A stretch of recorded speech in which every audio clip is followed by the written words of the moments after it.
Okay, in today's tech video, I'm going to show you guys how you can change the date and time on your Insta360 Ace Pro.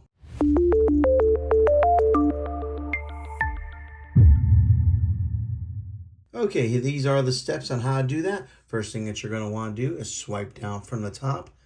It'll bring up a list of options here, but we don't want any of those. We're going to go ahead and swipe over just like so. Now on the bottom right corner, you're going to see a little gear icon.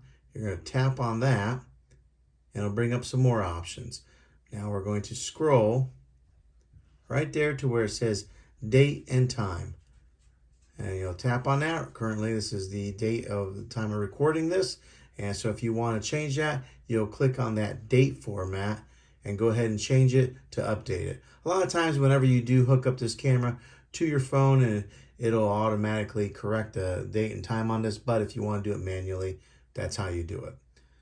And that's how you change the date and time on your Insta360 Ace Pro.